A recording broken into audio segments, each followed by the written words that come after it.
প্রথমে আপনারা এই ভিডিওটি দেখুন।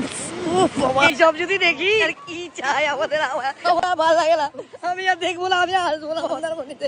বলতে খুবই খারাপ লাগছে, কিছু জিনিস দেখে চুপ থাকা যায় না, একটু কিছু বলতেই হয়। এই ভিডিওটি হচ্ছে সেই রকম ভিডিও, যেই ভিডিও দেখে চুপ থাকতে পারলাম না। কি দেখলেন, কি বুঝলেন? দুটো মানুষের অন্তরঙ্গ কিছু মুহূর্তকে ভিডিওতে ক্যাপচার করা হয়েছে। ভিডিওতে ক্যাপচার করার পর সেটি সোশ্যাল মিডিয়ায় ছেড়ে দেওয়া হয়েছে। মানে আশ্চর্য লাগছে যে আমাদের সমাজটা আজকে কোথায় এসে পৌঁছে গেছে। এখানে কিন্তু শুধুমাত্র যে ভিডিওটা ক্যাপচার করে সোশ্যাল মিডিয়া দিয়েছে তার দোষই নয়, দুই পক্ষেরই দোষ রয়েছে। যেই ব্যক্তি এই কাজটি করেছে মন্দারমণিতে সি বিচের ওপর, এটি সেই কাজ করার জায়গা নয়। আপনার সঙ্গে যে আপনার সঙ্গী বা সঙ্গিনী রয়েছে, কোয়ালিটি টাইম স্পেন্ড করতে হয়, তাহলে আপনার কাছে অনেক জায়গা রয়েছে খোলা সমুদ্র বাদ দিয়ে, সেখানে বাচ্চা কাচ্চা ফ্যামিলি বিভিন্ন ধরনের বয়স্ক লোকজনরা যাতায়াত করে। তারাও সেখানে ঘুরতে গেছে, তারাও সি বিচে ঘুরতে যায়। তারা কি দেখবে? অনেক সময় অনেক মানুষ অনেক কিছু বলতে পারে না, তারা কি করবে? সেই স্থান ত্যাগ করবে, সেখান থেকে দূরে চলে যায়। ইয়াং জেনারেশন, টিনেজার যারা, তারা যদি এইসব জিনিস দেখে, তারা কিন্তু এইসব জিনিস দেখবার পর তাদের মনে ইচ্ছা হবে আমিও একটা এরকম ধরনের ফটোশুট করি, আমিও একটা এরকম ধরনের ভিডিও বানাই, লোকের সমস্ত আকর্ষণ আমার দিকে এসে পৌঁছাবে। করতেই তো পারে, হতেই তো পারে।